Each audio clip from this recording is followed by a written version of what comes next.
स्वागत है आप सभी का हमारे इस यूट्यूब चैनल पर। और आज हम complete class 12 Hindi core answer की करने वाले हैं। तो जल्दी से आप सभी मिलाइए और हमें बताइए क्या रहा आप लोग का फाइनल स्कोर।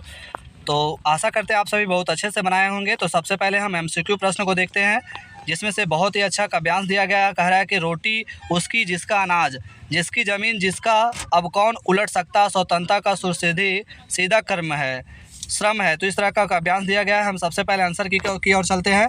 तो सबसे पहला प्रश्न कह रहा है कि प्रस्तुत काव्यांश किससे संबंधित है मेरे प्यारे बच्चों। वो संबंधित है स्वाधीनता से। ऑप्शन नंबर ए इसका करेक्ट आंसर होगा। नेक्स्ट प्रश्न की ओर चलते हैं। प्रश्न संख्या 2 कह रहा है कि सुसिद्धि शब्द का अर्थ क्या होता है। तो स्वयं सिद्ध अथवा परोपकारी होता है। आप लोग जल्दी से हमें कमेंट में लिखिए कि इस प्रश्न का आंसर आपने क्या बनाया। नेक्स्ट प्रश्न संख्या 3 कह रहा है मेरे प्यारे बच्चों कि बाहें कैसी है। तो बाहें जो है सिमटी हुई है। ऑप्शन नंबर 20 का करेक्ट होगा। वहीं 4 नंबर प्रश्न का रहा स्वाधीन मनुष्य के आगे कौन हिल सकता है। तो आप लोग को पता है कि पहाड़ को भी हिला देता है, यानी ऑप्शन नंबर सी इसका करेक्ट आंसर होगा। इसी तरह प्रश्न संख्या 4 की ओर चलते हैं, जहाँ पे हमारा गद्यांश दिया गया है। कह रहा है कि प्रकृति ईश्वर की देन है। प्रकृति और मनुष्य आदिकाल से एक दूसरे पर आश्रित रहे हैं। वहीं प्रकृति ने ही मनुष्य को संरक्षण प्रदान किया। वह प्रकृति की सुरमय गोद में पला बढ़ा और इसी पर आश्रित हो गया। तो काफ़ी अच्छा गद्यांश है। इसका प्रश्न क्या पूछा गया हम लोग देखते हैं डायरेक्टली। और जहाँ पे प्रश्न संख्या 5 कह रहा है कि मनुष्य कब से एक दूसरे पर आश्रित है। तो अभी ऊपर बताया गया कि आदिकाल से मनुष्य जो है एक दूसरे पर आश्रित है। वहीं प्रश्न संख्या 6 कह रहा है मेरे प्यारे बच्चों की वनों की महानता कब पता चलता है। तो वनों की महानता कब पता चलता है, आदिकाल से। ऑप्शन नंबर सी इसका करेक्ट होगा। साथ ही जितना ज़्यादा हो सके वीडियो को लाइक सब्सक्राइब शेयर करें। नेक्स्ट प्रश्न संख्या 7 कह रहा है कि पर्यावरण से संबंधित ज्ञान कहाँ भरा पड़ा है। तो ये भरा पड़ा है जातक कथाओं तथा पंचतंत्र में। साथ ही जो भी आप लोग को प्रश्न बताए गए थे वीडियो के माध्यम से सारे प्रश्न पूछे गए हैं। तो बहुत बहुत धन्यवाद, आप लोग बहुत अच्छे से बनाकर आए होंगे। और साथ ही मेरे प्यारे बच्चों वीडियो को जितना ज़्यादा हो सके लाइक सब्सक्राइब शेयर भी कर दे। प्रश्न संख्या 8 कह रहा है कि प्रस्तुत गद्यांश का उपयुक्त शीर्षक क्या होगा। तो प्रस्तुत गद्यांश का उपयुक्त शीर्षक पर्यावरण, वनों का महानता, आबोहवा, इनमें से सभी। इस प्रश्न का बेस्ट आंसर पर्यावरण की ओर चलता है, लेकिन आप लोग हमें कमेंट में लिखें कि इनमें से सभी भी हो सकता है। तो इसको अभी हम छोड़ रहे हैं, आगे हम बात करने वाले हैं। प्रश्न संख्या 9 की ओर चलते हैं, जहाँ पे रचनात्मक यानी कि अभिव्यक्ति एवं माध्यम से प्रश्न पूछे गए हैं। और इसमें से 9 नंबर प्रश्न कह रहा है कि रचनात्मकता को किससे पोषित किया जा सकता है। तो रचनात्मकता को शिक्षा से, प्रशिक्षण से, दोनों से, यानी ऑप्शन नंबर सी ए और बी दोनों होगा। प्रश्न संख्या 10 कह रहा है कि सर्वप्रथम मुद्रण की शुरुआत कहाँ हुई। तो आपको पता है कि चाइना में हुआ था, यानी चीन इसका करेक्ट आंसर होगा। वहीं 11 नंबर कह रहा है कि नई संचार भाषा को किसने जन्म दिया। तो नई संचार भाषा को विज्ञान और प्रौद्योगिकी ने दिया। ऑप्शन नंबर ए इसका करेक्ट आंसर होगा। अब हम नेक्स्ट प्रश्न की ओर चलते हैं। प्रश्न संख्या 12 कह रहा है कि विचारों का आदान प्रदान का सबसे प्राचीन तरीका कौन है। तो सबसे प्राचीन तरीका जो हमारा है पत्राचार है। ऑप्शन नंबर डी इसका करेक्ट आंसर होगा। प्रश्न संख्या 13 कह रहा है मेरे प्यारे बच्चों कि पत्रकारिता के विकास में कौन कौन से मूल भाव सक्रिय रहते हैं। तो मूल भाव जो है जिज्ञासा होते हैं, वैसे तो संवेदना भी है, लेकिन ऑप्शन नंबर डी के साथ जाएगा। तो ऑप्शन नंबर डी इसका करेक्ट आंसर होगा। प्रश्न संख्या 14 कह रहा है कि फीचर में तथ्यों की प्रस्तुति का ढंग होता है। तो फीचर में तथ्यों की प्रस्तुति का ढंग कैसा होता है, मनोरंजक होता है। ऑप्शन नंबर ए इसका करेक्ट आंसर होगा। वहीं प्रश्न संख्या 15 कह रहा है मेरे प्यारे बच्चों कि अपने से बड़ों को संबोधन पत्र में क्या लिखा जाता है। तो पूजनीय लिखा जाता है। ऑप्शन नंबर ए इसका करेक्ट होगा। जितना जल्दी हो सके आप लोग मिलाइए और हमें बताइए कि क्या रहा आप लोग का फाइनल स्कोर। और साथ ही नेक्स्ट एग्जाम का वीडियो पाने के लिए हमारे चैनल को लाइक सब्सक्राइब शेयर कर दे। 16 नंबर प्रश्न कह रहा है कि समाचार पत्र की आत्मा कहाँ होती है। तो मेरे प्यारे बच्चों संपादकीय पृष्ठ में होती है। ऑप्शन नंबर ए इसका करेक्ट आंसर होगा। इसके अलावा यहाँ पे बी में राष्ट्रीय पृष्ठ बोल रहा है, स्थानीय पृष्ठ बोल रहा है।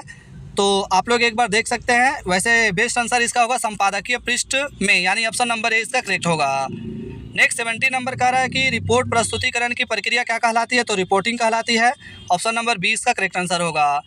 18 नंबर प्रश्न पूछा गया है कि कंप्यूटर के लिए सबसे सुसंगत भाषा कौन सी है। तो आप लोग हमें कमेंट में लिखें कि हो होगा या फिर संस्कृत। आप लोग हमें जरूर कमेंट में लिखें कि इस प्रश्न का संस्कृत आंसर होना चाहिए।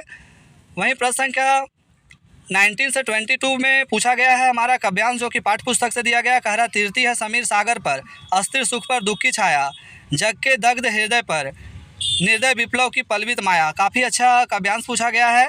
और जिसका प्रश्न संख्या 19 कह रहा है कि सुख पर दुख की क्या तैरती है। तो छाया तैरती है। ऑप्शन नंबर 20 का करेक्ट आंसर होगा।